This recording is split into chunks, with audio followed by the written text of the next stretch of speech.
This is Future Talk. Future Talk. Future Talk with Omnia Al Saleh and Hani Balkis. Good afternoon, everyone, and happy Wednesday. Man, do I love Wednesdays because they are one day closer to the weekend. Yes, you're listening to Future Talk right here on Pulse 95. This is the one and only place where we bring you the latest in robotics, artificial intelligence, gadgets, and applications. All that you need to know about what's happening in the tech world is being brought to you right here on Pulse 95. Yes, indeed, Omnia. Now, Wednesdays, actually, I'm surprised that it's Wednesday because this week has been very quick. It has been. It's been very quick, and I'm really excited for the news that's been happening in the tech world. And we're going to be starting with the UAE COVID-19 vaccine and how there's discounts that are announced for people who ride Uber. Yes, indeed. Uber is one of the tech companies that is helping the UAE push for everyone to get their vaccine. But around the world, Apple is making headlines as they're issuing a brand new warning. This warning is for all those who have an iPhone 6, and it's all about you keeping your phone away from your pacemaker. Yes, indeed. Now, I do kind of see that that's a new warning as the iPhone 6 is pretty old. So what kind of information or technology did they find out that now they're coming out with this news? But the makers of Sophia the robot do plan to make a mass rollout amid the pandemic. Yes, indeed. Would you like to have Sophia the robot as your companion, or even instead of getting a pet? That's a question we're asking today. But in the world of apps, lots is happening as well, because we're going to be talking about Twitter launching Birdwatch, which would ask users to fact-check their tweets. Now, this is going to help make Twitter a much better place for you to get your information from. And we're also talking about the Apple Watch Series 7 and how it's rumored to feature a blood glucose monitoring. Now, that is a big one, ladies and gentlemen. Now, my dad has the Apple Series 4, but if this does come out with that feature, I will be buying that Apple Watch for him. So, Baba, if you're listening, you're having a gift coming to you soon. Well, that's great news for your dad to hear today. Lots and lots is in store on the show, so make sure you keep Pulse 95 locked, and we'll be right back. Daily digital news. Bits and bytes connect our world. Now, if you're an avid user of Uber, which is the carpooling app, which you can it's like a taxi service. Yeah. Well, we have good news for you because Uber has announced that it will offer discounted rides to people looking to receive the COVID-19 vaccination right here in the UAE, which is an effort to contain the spread of the novel coronavirus COVID-19. Now, riders will be able to avail 25% off 2 Uber rides, which will be up to 20 dirham each to and from public vaccination centers across the UAE. The rides will also commence from January 25th, so it was 2 days ago, until February 8th for people of all ages and nationalities. Now, this is great news for everyone who was planning to get the COVID-19 vaccine, but may have not had a car of their own. And we all know that getting the COVID-19 vaccine does include a little bit of a waiting period for those who want to go ahead and get it, simply because many people have been interested in it as well. This commitment does come as part of Uber's global initiative. They are trying to help the communities move what matters and supporting the public authorities right here in the UAE to fight the spread of the COVID-19 pandemic. Now, this offer is not just for people living in a certain emirate. It's for anyone across Dubai, Abu Dhabi, and Sharjah. You can go ahead and book the trip to and from 43 centers using the Uber app, and this includes a number of Dubai Health Authority centers in Dubai, the Saha Vaccination Center, and other selected centers in Abu Dhabi, as well as different centers that were authorized by the Ministry of Health and Prevention right here in the heart of Sharjah. Yes, and the Uber general manager in the UAE said that we applaud the government's ambition to vaccinate 50% of the community by the end of March, and we would like to do our part to support these efforts. Since the onset of the pandemic, we've been looking at how we can support our communities, prioritize their health and safety, and ultimately keep cities moving at a time when mobility has been severely impacted. Now, so far, we have a month and a couple of days left until we hit the mark, which is March, to get that 50% vaccinated. Now, so far, Omnia, I'm seeing a lot of people that I know personally get vaccinated. And I'm starting to feel a little bit left out. You should get the vaccine. I mean, you're vaccinated. I'm 1 dose vaccinated. Still waiting on that second dose. I think it's in the 9th of Feb. But you should get vaccinated as well. I will get vaccinated, but I'm kind of. It's not that I'm scared. It's just that there's nothing to be afraid of. It's the moment. I don't go well with needles. Oh, okay. I don't get like it. needles. I get it. But at the same time, it feels like it's the moment that we've waited a whole year for. I think we're approaching the 1 year mark since lockdown. Yeah.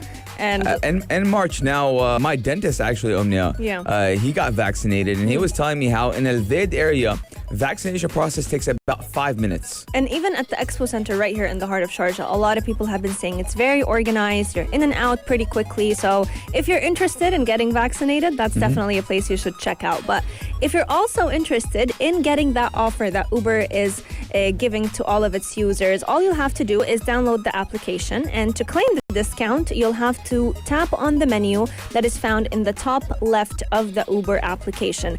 You'll find an option that says wallet, so go ahead and click on it and then select the add promo code at the bottom. You'll have to go ahead and add the promo code that is SI 2021 UAE to go ahead and get the 25% off discount for 2 Uber rides to and from the vaccination center. Now, the trip has to start and end at the vaccination centers listed, so make sure you keep that in mind as well. So, ladies and gentlemen, you heard it here first. Uber is offering that, but let's go and talk about Apple. Now, it's issuing a new warrant to keep your iPhone 6 inches away from your pacemaker. Now, an important heads up for iPhone users, Apple is warning customers that its smartphone could interfere with medical devices, including pacemakers. Now, in a notice published on Apple's support page, which happened on Saturday, the company did expand on previously issued safety information and even warned users that iPhone contains magnets and radios that emit electromagnetic fields, both of which may interfere with medical devices such as implanted pacemakers and defibrillators. So I'm kind of shocked that right now we're talking about the iPhone 6. I mean, we're 6 generations above it right now. We're iPhone 12s. So I think something happened, and the cause or the perpetrator was an iPhone 6. Yes, I'm also wondering the same thing. But luckily, with the brand new iPhones, one of them being the iPhone 12, all the magnets that are found within the iPhone 12 models, as well as the MagSafe accessories, they're all safe for those who have a pacemaker. So they do not interfere or create any risk on any medical tools that may be, or medical devices that are actually placed in your body. Now, for anyone who has an iPhone 6, especially if we're talking about the older generation, since those are less interested with changing their phones as often, they do have to keep that in mind, just to keep the phone as far away as possible if they're not using it. And we do hear a lot of advice from experts saying that, especially when you go to sleep, make sure that you keep your phone many feet away from your bed. To help improve the quality of your sleep, since we do know that the radio waves do interfere of how well you sleep, but also to make sure that, you're not staying on your phone a lot of hours before you fall asleep. Now, when Apple was requested to comment, they did not comment on why it is now expanding on the safety guidance, but the Heart Rhythm Journal did release a report earlier this month, did claim that the magnets in the iPhone 12 make it compatible that make it compatible with the MagSafe accessories could interfere with an implanted defibrillator. So I'm seeing that maybe they had that report, they found out, so they went and checked all their other models. That makes sense, but it's definitely a worry for any Apple user who's also, they have a pacemaker or are in need of a medical device in their body. Yeah, I mean, hopefully nothing does happen or nothing did happen with the iPhone 6s and pacemakers. But ladies and gentlemen, we already know that we can't keep our phones too close to our body, even though our phones are literally in our body all the time. It's in our pockets, in our hands. Some people, Omnia, they stopped holding even wallets because their phone has everything. But I want to know your guys' thoughts. 4215 do it slot or on our Instagram at Pulse95 Radio. What do you think about these two stories? And because Uber is now giving discounts, are you going to get vaccinated? 4215 do it slot. We're taking a short break, but when we come back, we're talking about what? We're talking all about Sophia, the robot, having a mass rollout amidst a pandemic. Keep Pulse 95 locked. We'll be right back. Check this out. Check this out. Pulse 95. On our Instagram at Pulse95 Radio, we asked all of you if you would rather get Sophia the robot or one of her sisters instead of getting a pet. And I thought you were going to say instead of getting married. No, not that far. I'm sure Sophia the robot can do a lot around the house, but not. It was funny. Her or one of her sisters? But I mean, if you're into that type of woman, well, I guess Sophia the robot may be able to fulfill that for you. But for the most part, instead of getting a pet, a lot of people have actually went for getting Sophia the robot. But this is all because the makers of Sophia the robot are actually planning a mass rollout amidst the COVID-19 pandemic. Now, if you've missed our conversation, we actually had a chance to talk to the founder of Sophia the robot, and we have that interview on our podcast on SoundCloud at Future Talk 95, so you can go ahead and check it out. But many researchers are actually predicting that COVID-19 has actually opened up the door for many opportunities for the robotics industry. Yes, researchers do predict the pandemic, just like you said, Omnia, will open new opportunities for the robotic industry. Yes. Now, social robots can take care of the sick or elderly. And that is what Sophia the robot is kind of trying to do. Yes. Now, Omnia, 1 year ago today, I was actually in the hospital for my tonsillitis. No way. Yes, 1 year ago today, I was... Happy anniversary. No happy tonsillitis anniversary. I had to take those guys out. So I'm just thinking about it and looking at it like this. If I had Sophia the robot kind of taking care of me and coming into the room and leaving the room every couple Getting of hours. ice cream. Putting out my IVs, I think that would be pretty fun and kind of ease the tension that I would have. Because think about it, Omnia. It's a brand new technology, and everything brand new is amazing, obviously, and it's new and it's exciting. Obviously, if we had Sophia the robot 30 years ago, oh, here she comes again. A beep, boop, bop, boop. Hi, honey. Do you need your IV? Yes, just give it to me. It would be routinic, honestly. Yeah, be routinic, yeah. I agree. It's just like with the phones, Omnia. When we used to get that 3 cameras on your phone. That's like 3 cameras. You guys are doing 4 now? Wow. But mind you, it would be like only 4? What's coming up? Yeah. Especially because when you took your tonsils out, it was during COVID-19. So there was a lot of limits on who can visit you, what timings, how many people are allowed at a time, just so that they can maintain social distancing. Yes, actually, the first time, which was 1 year ago today, it was the first time I got sick for that year, and then I got sick 4 times after that, tonsillitis. I remember. And I took it out during the pandemic, and I was super scared. I was like, no, I'm going to go into surgery. I'm going to get COVID, and it was going crazy. My God, I would not like to relive those memories, Omnia, because... Especially because COVID at that time was very foreign. We didn't know how to live with it. Wearing gloves, masks, and I would take off my clothes at the door, Omnia, take off my socks, go into my my sanitization machine that at home. It was crazy. But since being unveiled in 2016, Sophia, a humanoid robot, has gone viral. Now the company behind her has a new vision to mass produce robots by the end of the year, which is 2021. Now, Hanson Robotics, which is based in Hong Kong, said 4 models, including Sophia, would start rolling out in factories in the first half of 2021. Now, just as researchers predict, the pandemic will open new opportunities in the robotics industry. And not only that, the pandemic has opened a lot of opportunities, whether it's the medical field and the normal job field. We're seeing a lot of people working from home, and I know people till this day are working from home, and they do that 1 week on, 1 week off, 1 week on, 1 week off.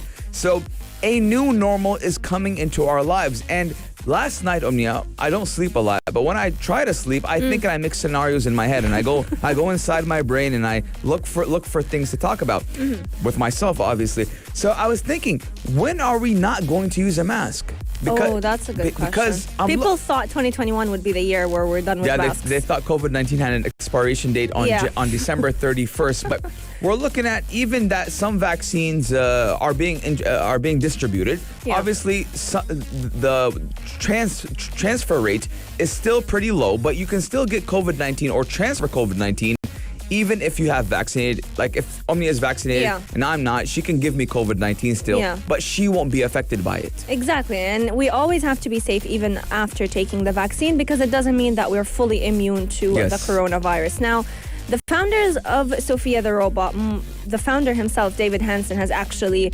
explained how efficient Sophia the robot is. And it's not just Sophia that she's the most popular robot out of them all. She's actually the first robot to have gotten a citizenship. Yes, Saudi Arabian citizenship. And she's, a full-on citizen of the world. But since being unveiled, Sophia actually, not just has she gone viral, but she also has little siblings who have been very popular amongst children. So little Sophias have actually been encouraging children to do distance learning more efficiently. They've been keeping them company, especially during the lockdown. A lot of people have purchased them for their children. But now having Sophia a lot of copies of Sophia around the world. I'm sure this is going to be making the healthcare industry a lot more efficient, but also restaurants, any place you'd like to implement such humanoid robots. And we're looking at other big players in the industry are actually helping fight the pandemic as well. Now, Omnia, our good friend SoftBank's robotic Pepper the Robot was actually deployed to detect people who weren't wearing masks. Now, Omnia, we've met Pepper, you and I, and we've met Sophia. I feel like they're all long-distance friends. Same. Because we know them. We've met them. We've said hi to them. And in China, robotics company Cloudminds even helped set up a robot-run field hospital during the coronavirus outbreak in Wuhan. Now, we also talked about Violet, the ultraviolet robot that was sanitizing hospitals in, I believe it was Spain or Italy. Yeah, I agree with you on that one. Now, whenever you ask Sophia the robot whether people should be afraid of robots in general or even of her, she always has an answer ready, and she'll always say, someone once said, we have nothing to fear but fear itself. So this goes to show that we shouldn't be afraid of Sophia taking over our roles. She'll only be there to help support us, whether it was a pandemic or even after. Let us know your thoughts. Would you be willing to get yourself a Sophia the robot at your very own home instead of a pet? Our text lines are open for 215 do it to Salat or sign into our DMs at Pulse 95 Radio. You can always check out our interview with the founder of Sophia the Robot, David Hansen, on YouTube as well as SoundCloud at Future Talk 95. Coming up, we have lots in store on the show. We're going to be talking all about Twitter launching a brand new feature that will ask its users to fact-check tweets. Pulse 95. Apps all around. What's worth a click and download? To all Twitter users out there, we've got some pretty good news, especially if you rely on Twitter to get all of your official information, which sometimes that could be the best place if you're looking at officials' accounts. But if you're looking at regular people, there's a lot of misinformation that could be found within every tweet. Yes, so Twitter has launched Birdwatch and asks users to fact-check tweets. Now, in this first phase of the pilot, notes will be only visible on separate Birdwatch sites.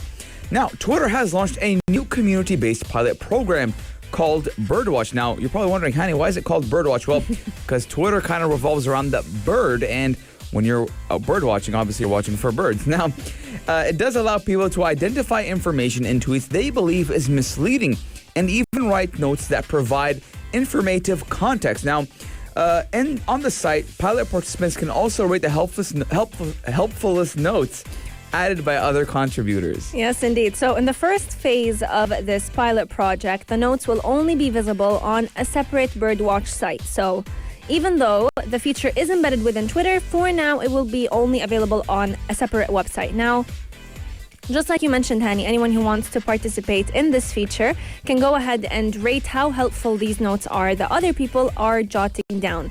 These notes are intentionally kept separate from Twitter for now because they're trying to build the platform. They're trying to make sure that it is operating just as good as it should to produce different context that people find helpful whenever they go ahead and check out a certain tweet. There will be about 1,000 users in the US to start with the Birdwatch program, but over time, it will definitely be available in different countries around the world and will have a lot more users. Yes, now to date, Twitter has conducted more than 100 qualitative interviews with individuals across the political spectrum who use Twitter and receive broad general support for Birdwatch. Now, all data contributed to Birdwatch will be publicly available for download. Now, ladies and gentlemen, obviously, because of he's not a U.S. president anymore. Because of Donald Trump, I'm not going to even give him that saying. Because of Donald Trump, Twitter has been upping their misleading information policy. And we've seen that with Facebook, Twitter, Instagram, YouTube, all social media apps about how misleading information is harmful. Now, we saw it during the coronavirus pandemic, and we're seeing it, we saw it with the political U.S. election 2020, and how misleading information can cause, number one, harmful acts to one another, and number two, riots. Now, we do know that the U.S. Capitol was invaded by rioters, or I'd like to call them terrorists, to kind of overturn the U.S. presidential election 2020. And because of that, unfortunately, 5 people died in those riots. But ladies and gentlemen, I'm liking how Twitter is kind of tackling this misleading information. And a lot of people are opposing what Twitter is doing, and they're saying, no, this is a free world, freedom of speech. No, it is not freedom of speech. Freedom of speech to a kind of a level or a boundary, a limit. Yeah. But again, Twitter is a private company, and just like you go into a supermarket, Omnia, you cannot just do whatever and just take whatever you want and say whatever and make a mess, because obviously it's a private owned area. And just like I can't go into your house, Omnia, and do whatever I want because it's a private owned area. Same thing we're looking at with Twitter. I agree. And just like you can't enter a supermarket and you don't expect to find expired food. Exactly. Anyone logging into Twitter wants to stay informed, and people want credible information that they can rely on. And the only way to do so is if Twitter actively tries to prevent misinformation. Now, earlier last year, we saw Twitter applying different labels and adding context to tweets. If you were to find a certain tweet trending, Twitter would add an explanation to why it's trending. And the latest Birdwatch feature is also helping add to that fighting misinformation effort. Now, anyone who goes ahead and writes certain notes about a specific tweet, all this data that is contributed will be available for anyone to go ahead and check it out. So you're not worried about your own privacy. And as they start to develop algorithms that power Birdwatch, like the reputation systems, like different consist systems that would actually help publish the code publicly, they are trying to increase the ranking system of Birdwatch, making sure that there are different levels on how accurate a certain tweet is. Now, I like that Twitter is including the public with this initiative to say that, hey, everyone matters. Everyone's opinion matters, number one, obviously. And number two, you can help to fight the fight about misleading information, to tackle that problem. Hats off to Twitter. Now, Twitter recently has been under a lot of pressure just from political figures. And they actually banned MyPillow CEO yesterday, Omnia. They banned him from the platform because he was supporting Donald Trump and misinformation and election. Now, I do believe that the clan of Donald Trump is now falling like dominoes. The head domino, Donald Trump, dropped. Rudy Giuliani is now dropping the lawyer of Donald Trump, and he was getting, Omnia, can you imagine, $20,000 per day to be his lawyer, and now they're suing him for $1.3 billion. And we're saying that MyPillow CEO, who was apparently a doctor, is now being sued because of misleading information during the coronavirus COVID-19 pandemic. So I like how we're approaching this misleading information, because we've seen it happen not only right now or in 2020, we've seen that before, Omni. Remember those Facebook posts about home remedies, how to cure skin rashes, a lot of things.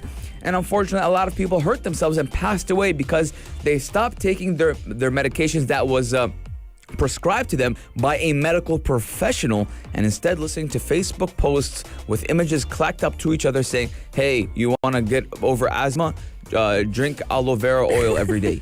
Something like that. The things you find on social media platforms, it makes it feel like anyone who writes a post all of a sudden is a doctor, an author of a book. Yeah.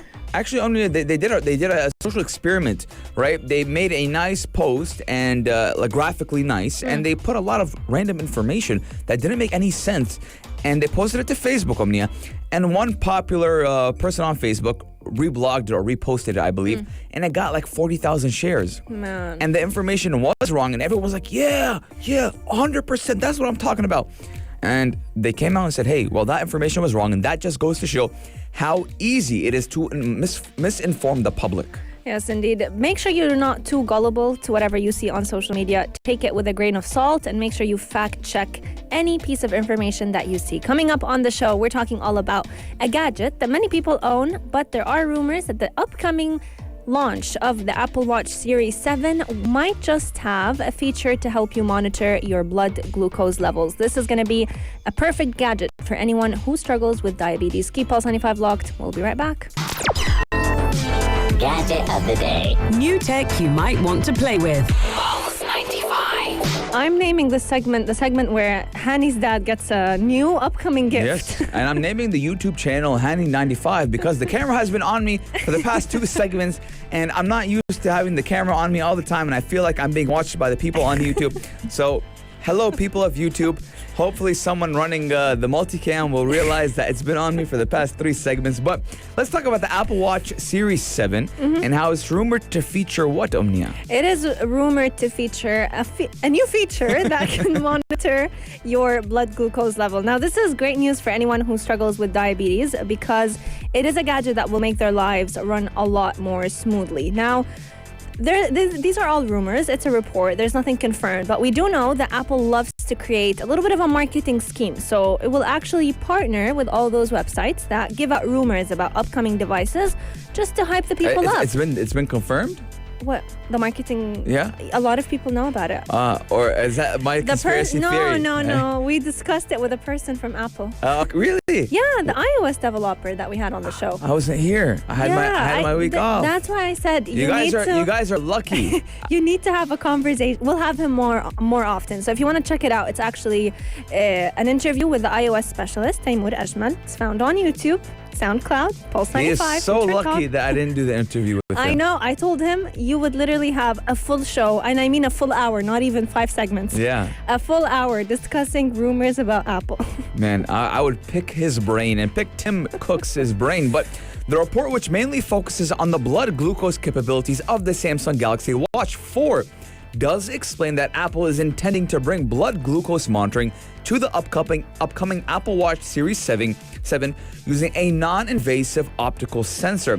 Now, we do know that measuring blood glucose levels is also known as blood sugar levels, and it is vital to managing conditions such as diabetes. Now, normally measuring blood glucose does require testing a drop of blood in a blood sugar meter or even using an implanted continuous glucose monitor.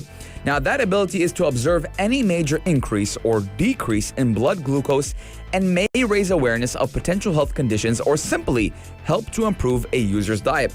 Now, Omnia, I'm telling you, the main reason my dad got his hands on a smartwatch, now my dad played with smartwatches a little bit until he got his hands on an Apple Watch, is because with my dad, he had conditions before, and whether it's cholesterol, blood pressure, and things like that, and he wanted to track how much he's doing, if he's doing a lot of exercise or not, and that's where the Apple Watch came into play.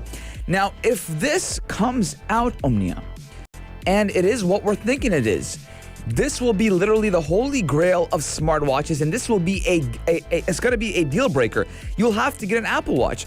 And I'm telling you, Omnia, the day it comes out, I will be pre-ordering an Apple Watch for my father as he does suffer from diabetes. Oh, okay. So that means this is the perfect gadget for him. This is the holy grail. It is, especially because for anyone who has diabetes, I think they would agree that to help monitor their blood glucose levels, they would either need to continuously do the blood test, or not even a blood test. It's like you prick your finger and you test out how much is your blood sugar at that very moment. But some people even have the gadgets that they attach all the time on their arms.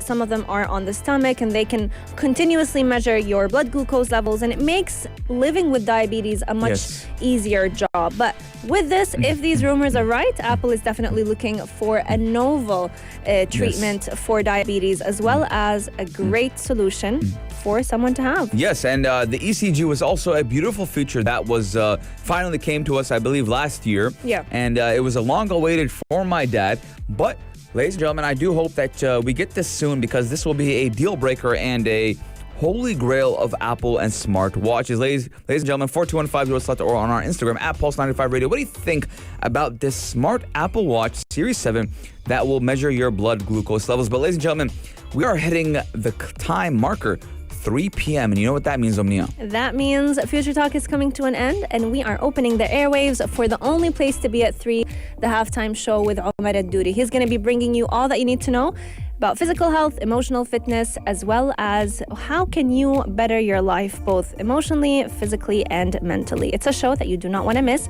but you can catch us again, same time, same place tomorrow from 2 to 3 p.m. Only here on Pulse 95. If you liked this episode of Future Talk, drop a like and subscribe. Pulse 95. Be sure to follow us on Instagram for all our daily updates and top stories.